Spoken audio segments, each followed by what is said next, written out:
కూటమి ప్రభుత్వం అధికారంలోకి వచ్చి రెండేళ్లు పూర్తి చేసుకున్న నేపథ్యంలో పశ్చిమ గోదావరి జిల్లా పాలకొల్లులో సభ నిర్వహించారు. ఈ సభకు మంత్రి నిమ్మల రామనాయుడు ముఖ్య అతిథిగా హాజరయ్యారు.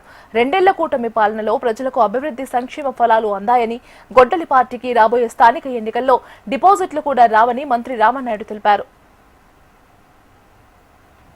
అసత్యాలు, కుట్రలు, కుతంత్రాలు వీటి యొక్క విధానమే గొడ్డల పార్టీ విధానాలు. అభివృద్ధి సంక్షేమమే కూటమి ప్రభుత్వం విధానం. ఎందుకంటే కూటమి ప్రభుత్వానికి గొడ్డల పార్టీకి ఉన్నటువంటి వ్యత్యాసం మనం ఆ సందర్భంగా చూడొచ్చు.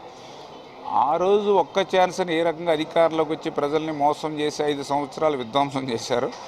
మళ్ళీ ఇంకొకసారి అధికారంలోకి రావాలంటే అటువంటి అబద్ధాలనే, అసత్యాలనే ఈవేళ గొడ్డల పార్టీని నమ్ముకున్నటువంటి పరిస్థితి.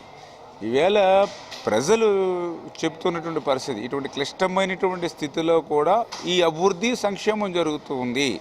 5 సంవత్సరాలు నీ పాలనలో రాజధాని లేకుండా ఎందుకు చేసావు? 5 సంవత్సరాల పాలనలో పోలవరంతో సహా ఏ ప్రాజెక్టు, ఏ రిజర్వాయర్కి కనీసం ₹1 ఎక్కడ ఎందుకు పనిచేయలేకపోయావు? ఒక హంద్రీనివా కానీ, ఒక గాలేరు నగర్ కానీ, ఒక వెలిగొండ కానీ, ఒక పోలవరం లెఫ్ట్ మెయిన్ కెనాల్ కానీ, ఇట్లా ఈ ప్రాజెక్టు నేను పూర్తి చేశాను, ఈ కాలువను నేను పనులు పూర్తి చేశానని చెప్పమనండి. రెండవది, వాళ్ళ 5 సంవత్సరాల్లో పాలన చూశారు. జేసీబీల పాలన ఇప్పుడు లేదు. అర్ధరాత్రులు గోడలు దూకి అరెస్టులు చేసేటువంటి పాలన ఇప్పుడు లేదు. కడ తీర్చేటువంటి పాలన ఇప్పుడు లేదు. బూతుల పాలన అసలు లేదు.